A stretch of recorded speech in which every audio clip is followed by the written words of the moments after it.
modes of chemical combination. Modes of chemical combination.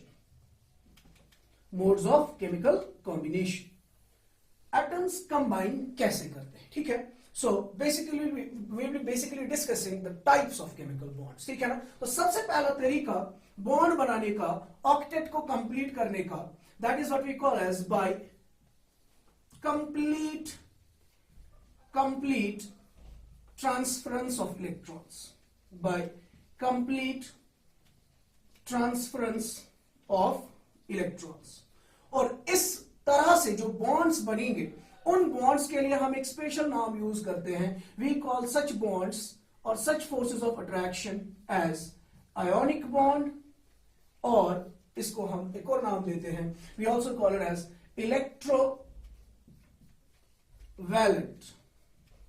Electrovalent bond.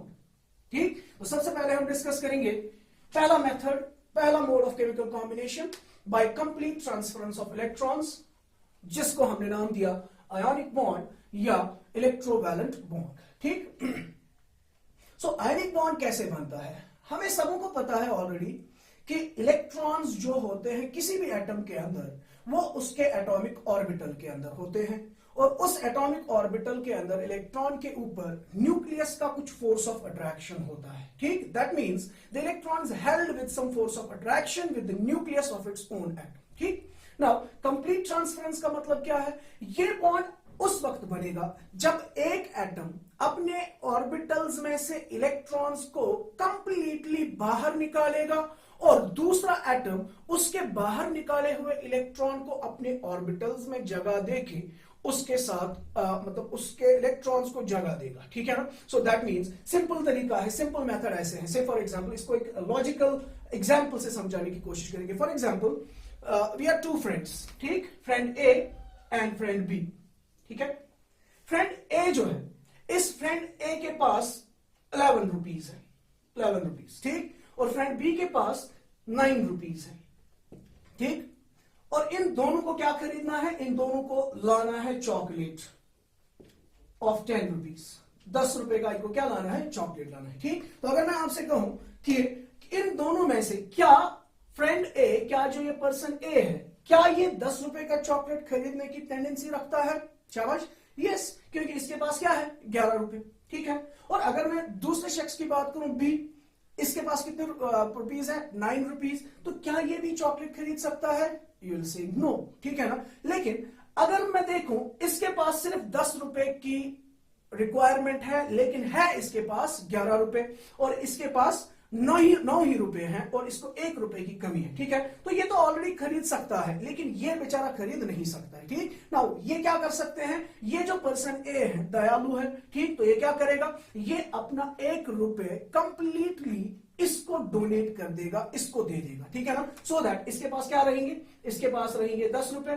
ठीक. और जो person B है, इसके पास ऑलरेडी 9 ही थे, इसने इसका 1 रुपए एक्सेप्ट कर लिया, और इसके पास भी क्या आ जाएंगे? 10 रुपए. अब ऐसा करने से क्या होगा? पर्सन ए भी चॉकलेट खरीद सकता है और पर्सन बी भी चॉकलेट खरीद सकता है. ठीक. ऐसी ही बिल्कुल ऐसे ही सेम जो एनोलॉजी है, ठीक है ना, या वी कैन से कि यही बिल्कुल इसी तरीके से क्या होता है? आयनिक बॉन्ड बनते हैं. ठीक. फॉर एग्जाम्पल अगर हम सोडियम क्लोराइड की बात करें, सोडियम क्लोराइड. ठीक. तो सोडियम क्लोराइड का फॉर्मूला आप लोगों को ऑलरेडी पता है, इट इज NaCl.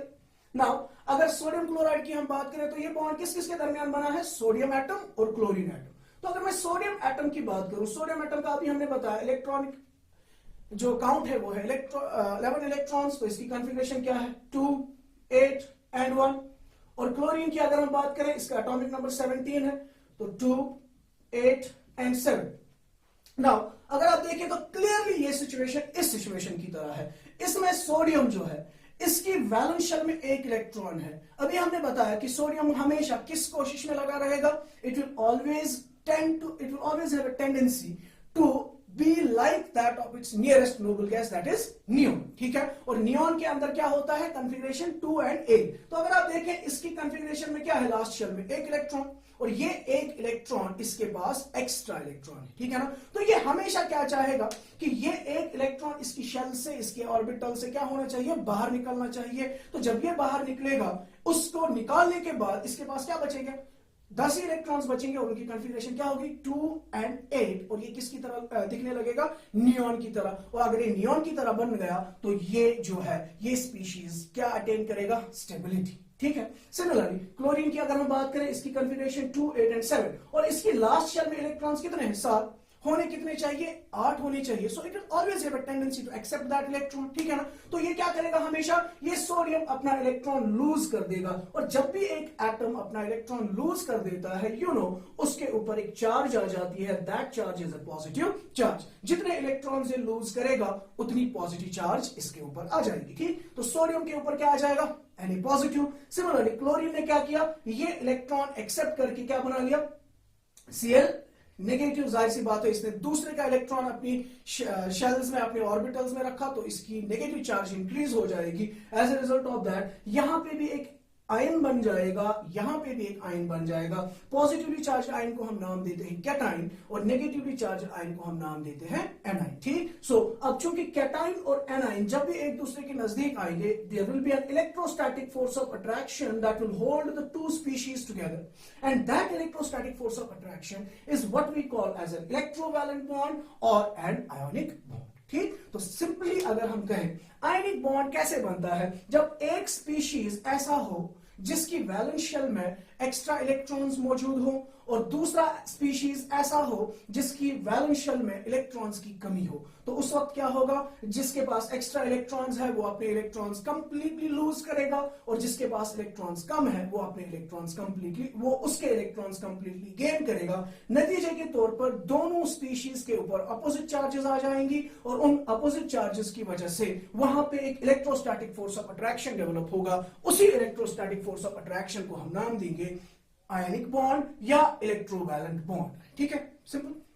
नाउ यहां पे क्लियरली अब आपका ये भी कंफ्यूजन दूर हो जाएगा जो आपके दिमाग में चल रहा था 10th क्लास से, इनफैक्ट 9th क्लास से ही, कि सोडियम क्लोराइड का फॉर्मूला NaCl ही क्यों है, इसका फॉर्मूला Na2Cl क्यों नहीं है, या इसका फॉर्मूला NaCl2 क्यों नहीं है, ठीक। तो जाहिर सी बात है, आपने देखा एक ही एटम ऑफ सोडियम, उसके पास एक एक्स्ट्रा इलेक्ट्रॉन था, दूसरा Cl उसके पास एक इलेक्ट्रॉन की कमी थी, तो इसने इलेक्ट्रॉन दिया, इसने इलेक्ट्रॉन लिया, ये पॉजिटिवली चार्ज बन गया, ये नेगेटिवली चार्ज बन गया, तो इनके दरमियान इलेक्ट्रोस्टैटिक फोर्स ऑफ अट्रैक्शन आएगा। अगर मैं एक और Cl यहां पे रख दूं, ठीक है ना, तो क्या ये Cl इस Na पॉजिटिव के साथ अट्रैक्शन शो करेगा, नहीं शो करेगा। क्यों नहीं शो करेगा, क्योंकि इस Cl के ऊपर कोई भी चार्ज नहीं है, ठीक है ना। तो अगर ये Cl नेगेटिव होगा, अगर ये Cl नेगेटिव होगा तब जाके इसके साथ फोर्स ऑफ अट्रैक्शन करता, मगर ये Cl नेगेटिव नहीं बन पाएगा क्योंकि Na के पास एक ही एक्स्ट्रा इलेक्ट्रॉन था जो इसने किसको दे दिया, एक Cl को दे दिया, इसीलिए ये Cl इसके साथ जुड़ा नहीं होगा और as a result of that इसका फॉर्मूला जो है वो हमेशा क्या रहेगा, NaCl रहेगा, ठीक। इसी तरीके से आप खुद भी ट्राई कर सकते हैं। अगर मैं आपसे कहूं, जरा फॉर एग्जांपल आप बना दीजिए सोडियम ऑक्साइड, सोडियम ऑक्साइड का फॉर्मूला बना दीजिए, ठीक। सोडियम ऑक्साइड कैसे बनेगा, शाबाश, you can try it yourself. Sodium oxide, शाबाश। सोडियम ऑक्साइड जब मैंने कहा तो उसमें एक तो सोडियम का एटम होगा, ठीक, दूसरा एटम होगा ऑक्सीजन का, सोडियम और ऑक्सीजन, ठीक। तो अगर आप सोडियम और ऑक्सीजन एटम्स लाए, दिस इज Na, ठीक है। तो Na के पास इलेक्ट्रॉनिक कॉन्फ़िगरेशन 2, 8 and 1, ठीक, एंड ऑक्सीजन इसके पास इलेक्ट्रॉनिक कॉन्फ़िगरेशन 2 and 6, 2 and 6, ठीक। तो अगर आप देखें ये वाला ऑक्सीजन है, सोडियम, इसकी वैलेंस शेल के अंदर कितने इलेक्ट्रॉन्स हैं, एक। तो आप लोगों ने 10th क्लास में पढ़ा होगा लेविस सिंबल्स, तो मैं इसको रिप्रेजेंट कर सकता हूं लाइक दिस, Na, इसकी वैलेंस शेल में कितने इलेक्ट्रॉन्स हैं, एक। So I will show it with the help of one single dot, ठीक। और ऑक्सीजन की अगर हम बात करें, इसकी वैलेंस शेल में कितने इलेक्ट्रॉन्स हैं, 6। तो ऑक्सीजन इसके सामने मैंने रखा, तो इसके पास कितने डॉट्स में दिखाऊंगा, 6 डॉट्स दिखाऊंगा, ठीक है। नाउ यू कैन सी इस सोडियम के पास ये एक्स्ट्रा इलेक्ट्रॉन है, इस ऑक्सीजन के पास कितने इलेक्ट्रॉन्स की कमी है, 2 इलेक्ट्रॉन्स की कमी है। तो ये क्या करेगा, ये सोडियम अपना इलेक्ट्रॉन कंप्लीटली इसको दे देगा, ठीक। और इसके ऊपर कौन सी चार्ज आ जाएगी, Na पॉजिटिव। ऑक्सीजन के ऊपर कौन सी चार्ज आ जाएगी, O-, शाबाश। लेकिन इस ऑक्सीजन को कितने इलेक्ट्रॉन्स की कमी है? 2। इसने कितने दिए? 1। तो इसको अभी भी एक और इलेक्ट्रॉन की कमी है, ठीक। तो वो दूसरा इलेक्ट्रॉन को कहां से लाएगा? एक और सोडियम मैं दिखाऊंगा, एक और सोडियम आ जाएगा, ठीक। उस सोडियम के पास भी क्या होगा? एक एक्स्ट्रा इलेक्ट्रॉन होगा, ठीक है। और उस एक्स्ट्रा इलेक्ट्रॉन की अगर हम बात करें तो ये एक्स्ट्रा इलेक्ट्रॉन भी किसको मिलेगा? ये भी अपना एक्स्ट्रा इलेक्ट्रॉन किसको दे देगा? ऑक्सीजन को दे देगा, ठीक। तो as a result of that what will happen, ये Na पॉजिटिव बन जाएगा, ये दूसरा Na भी क्या बन जाएगा? पॉजिटिव बन जाएगा। और ये ऑक्सीजन जो है, इस ऑक्सीजन के ऊपर कितनी नेगेटिव चार्ज आ जाएगी? 2-, क्योंकि एक इलेक्ट्रॉन इसका ले लिया, एक इलेक्ट्रॉन इसका ले लिया। As a result of that इनके दरमियान क्या होगा? Force of attraction. सो एक ऑक्सीजन एटम दो Na पॉजिटिव एटम्स को एक दूसरे के साथ अट्रैक्ट करवाएगा। As a result of that sodium oxide का फॉर्मूला जो होगा it will be Na2O, not NaO or not NaO2, ठीक। So this will be the formula of Na2O। Now you can yourself find out कि किस species का formula क्या होना चाहिए, ठीक। You can try aluminium chloride, aluminium oxide ही बना लीजिए, शाबाश। एल्यूमिनियम ऑक्साइड का फॉर्मूला चेक करें, शाबाश।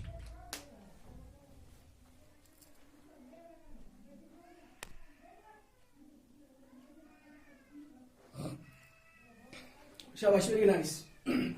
आई होप कि आप लोगों ने कर लिया होगा। चलिए मैं जल्दी जल्दी से यहां पे दिखा रहा हूं। एल्यूमिनियम ऑक्साइड, एल्यूमिनियम ऑक्साइड का मतलब एल्यूमिनियम और ऑक्सीजन, ठीक। तो एल्यूमिनियम का आपको पता है, एल्यूमिनियम का एटॉमिक नंबर 13 है, कॉन्फ़िगरेशन होगी 2, 8 एंड 3। ऑक्सीजन का अभी हमने दिखाया, एटॉमिक नंबर 8, कॉन्फ़िगरेशन 2 एंड 6, ठीक, 2 एंड 6। सो एल्यूमिनियम को अगर मैं दिखाऊं, इसका लेविस सिंबल क्या होगा? 1, 2 एंड 3 इलेक्ट्रॉन्स, ठीक। और ऑक्सीजन का अगर हम देखें, ऑक्सीजन के पास कितने इलेक्ट्रॉन्स हैं? 1, 2, 3, 4, 5, 6, ठीक। नाउ एल्यूमिनियम के पास कितने एक्स्ट्रा इलेक्ट्रॉन्स है? 3। और ऑक्सीजन के पास कितने कम है? 2। So what it will do, ये 2 इलेक्ट्रॉन्स इसको दे देगा, ठीक, शाबाश। Aluminium will give its 2 electrons to oxygen. Is oxygen satisfied? Yes, obviously. लेकिन एल्यूमिनियम का क्या हुआ? एल्यूमिनियम के पास अभी भी एक एक्स्ट्रा इलेक्ट्रॉन प्रेजेंट है, ठीक। तो ये क्या करेगा? ये एक और ऑक्सीजन एटम को ढूंढेगा। The oxygen atom will be like this. इसके पास भी ऑलरेडी कितने इलेक्ट्रॉन्स होंगे? 6 इलेक्ट्रॉन्स, ठीक। तो ये क्या करेगा? ये अपना एक्स्ट्रा इलेक्ट्रॉन इसको दे देगा, डोनेट कर लेगा, ठीक। तो ये एल्यूमिनियम तो सेटिस्फाई हो गया, नोबल गैस कॉन्फ़िगरेशन अटेन कर ली। मगर इस ऑक्सीजन का क्या हुआ? इसके पास 6 थे, एक इसका मिला तो 7 है, अभी भी इसको एक की कमी है। ये एक और एल्यूमिनियम को ढूंढेगा और उस एल्यूमिनियम के पास फिर से क्या होंगे? 3 इलेक्ट्रॉन्स। इसको कमी कितनों की है? 1 इलेक्ट्रॉन की कमी है, तो ये 1 इलेक्ट्रॉन इससे ले लेगा, तो ये ऑक्सीजन भी सेटिस्फाई हो गया। मगर अब ये एल्यूमिनियम सेटिस्फाइड नहीं है, इसके पास अभी भी 2 एक्स्ट्रा इलेक्ट्रॉन्स है, तो ये क्या करेगा? एक और ऑक्सीजन एटम को ढूंढेगा और उस ऑक्सीजन एटम को कितने इलेक्ट्रॉन्स की कमी है? 2 इलेक्ट्रॉन्स की कमी है, तो ये क्या करेगा? ये वाला इलेक्ट्रॉन भी इसी को मिलेगा और ये वाला इलेक्ट्रॉन भी इसी को मिलेगा, ठीक। तो ये भी सेटिस्फाई, ये भी सेटिस्फाई, ये तीनों ऑक्सीजन एटम्स भी सेटिस्फाई। जरा मुझे बताइए एल्यूमिनियम के ऊपर कितनी चार्ज आएगी? इसने कितने इलेक्ट्रॉन्स लूज किए? 3 इलेक्ट्रॉन्स। सो Al3 पॉजिटिव बन जाएगा, ठीक।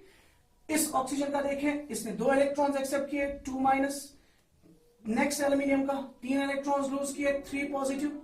ऑक्सीजन का देखें, इसका 2- और एक और ऑक्सीजन का O2-। Now you can see 6 positive charges 6 negative charges को अट्रैक्ट करेंगे और इनके दरमियान जो फोर्स ऑफ अट्रैक्शन होगा that will be like this, ठीक है ना। So what will be the formula? The formula of aluminium oxide will be Al2O3।